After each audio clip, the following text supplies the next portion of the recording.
Si vous téléchargez Trust Wallet, vous allez l'ouvrir. Donc, vous allez cliquer. Et moi, mon fond est au noir. Hein. Vous allez cliquer, peut-être que vous, le téléphone va afficher le fond blanc. Tout ce que vous voyez de noir parce que j'ai mis mon téléphone sur mode sombre. Voilà, c'est un peu ça. Donc, lorsque vous allez cliquer Trust Wallet, vous aurez cette interface. Vous voyez, créer un portefeuille. En bas, c'est dit, j'ai déjà un portefeuille. Je suis nouveau et je veux créer un nouveau portefeuille. Trust Wallet, je clique alors sur créer un nouveau portefeuille.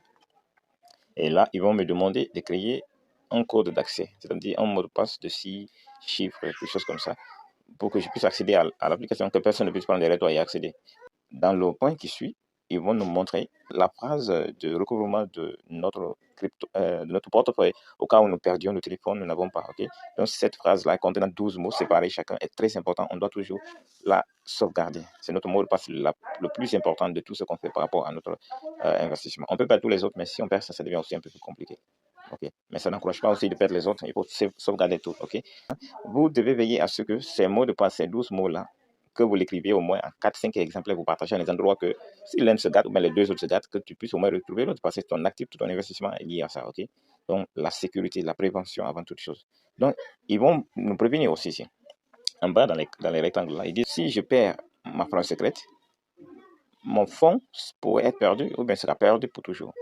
Tu dois dire oui, je comprends ça. Vous voyez, j'ai coché, je comprends.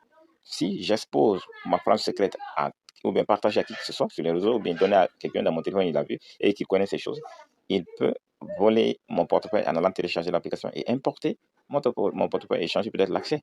Ok, donc c'est comme si tu donnais ton mot de passe Gmail, tout, bien Facebook à quelqu'un. Il peut pirater, il peut fermer et changer le mot de passe. D'accord. D'abord, si je clique, j'ai compris. Maintenant, à la fin, ils disent c'est de ma pleine responsabilité de garder ma parole secrète en sécurité. Donc, vous savez déjà de quoi on parle. Donc, on va finir de cocher cette loi et on fait continuer. Et qu'est-ce que vous voyez?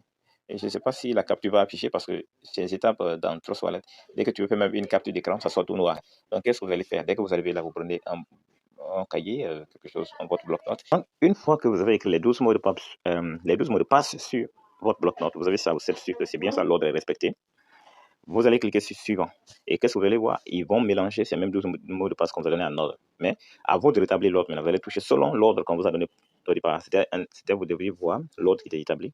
Et ils ont mélangé maintenant ici. On te dit de toucher selon l'ordre, de les classer en ordre. C'est une fois. Donc, vous regardez là où vous avez écrit. Ainsi, quand c'est exactement ça, ils vont dire bien joué. Vous allez voir le message sortir en bas, bien joué. Et vous cliquez sur terminer.